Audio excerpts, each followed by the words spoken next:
Well, hello and welcome back to Brambleberry.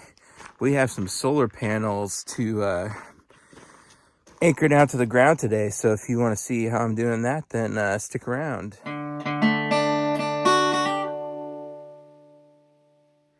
You might have seen in a previous video that we had some pretty high wind come through and move our ground-mounted solar panels that are not attached to the ground and actually do some damage. So it's pretty high priority for me now to try and get these things anchored down. It should have been before. It just got further and further down the list as usual with things around here.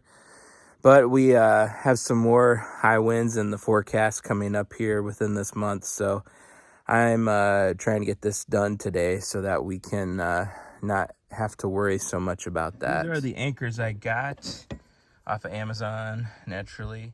It's got an end here that you can put a socket on to drill into the ground, and then you take this and you thread that into the end, and then you can anchor down to that.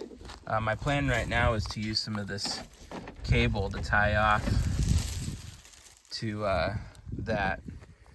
I've never really had to deal with that wire rope like that before, so this will be kind of new to me to figure that part out. But let's get one of these stakes drove into the ground and see how that goes first. So I've got a 12 millimeter socket on my drill here, and this is actually a corded drill. The reason I'm doing that is because on the reviews for these things online, people said that the cordless drills didn't work so well because it needed more power to get these in. I could see that, especially if you got rocky soil like we do. So that fits in there, and we're gonna put an anchor right over here next to this dude.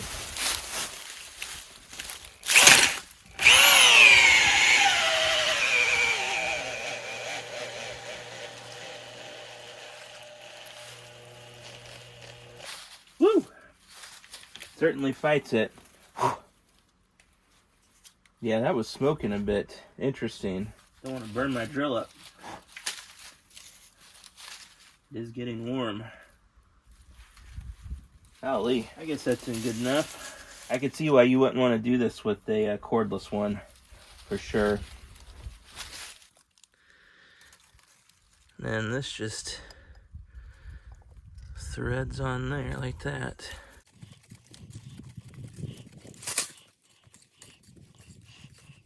And there we are. We have a tie off. Seems to be in there pretty good.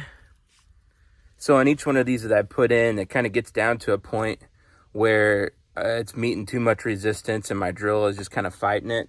So instead of burning up my drill, I just zipped them down as far as I could comfortably. And then I'm taking a ratchet and just doing it by hand to get it down to the level I want. The point on it where the top threads in, I feel like needs to be pretty close to the ground, since you have that loop sticking up. You know, that way you get the most holding power with the ground on top of it.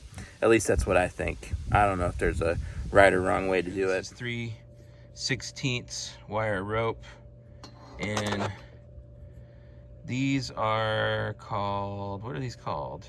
Ferrets, I think.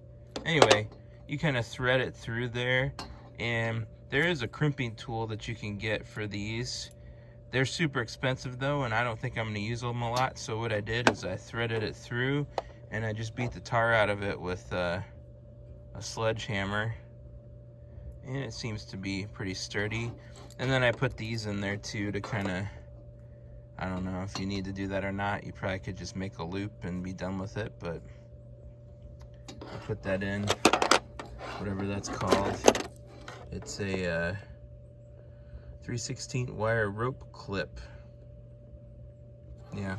Oh no, that's something else. What am I looking at here? Wire rope thimble. And then this is, I'm gonna use this to go around the frame so I can take it off when I want to. And then this is going to attach to the actual anchors using these, so I can take that off when I want to.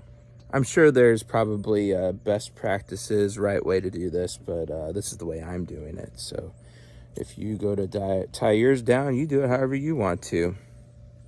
This will be better than nothing, I'm assuming. Let's hope.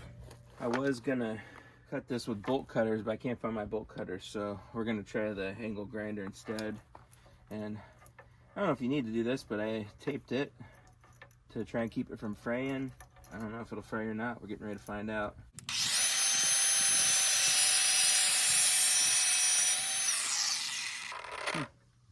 Guess that worked okay. Seems like it held together pretty good. And then this is the one I'm going to put together with those, whatever they were called. The ones with the bolts and nuts on them. Those dudes is what we'll call them. If you ever work with this stuff, it's pretty pokey. I probably should be wearing gloves.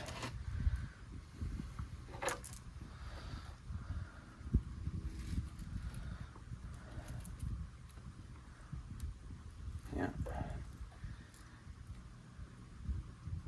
Once again, never done this before, so we're just figuring it out as we go.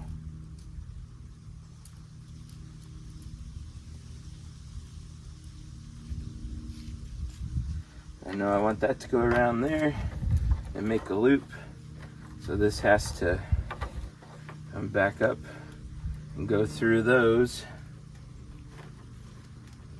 There's one of them. They already got myself. Oh well.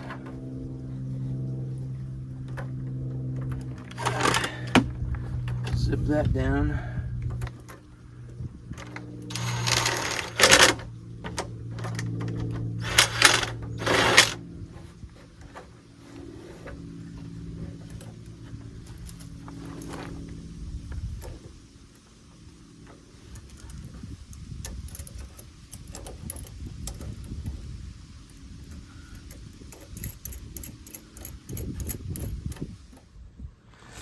And there you have it. A little looser than I would like it to be, but I guess I can try and tighten it up some. Maybe pull this around a little bit more. And we're just gonna rinse and repeat for all the rest of those. And here are the other ones.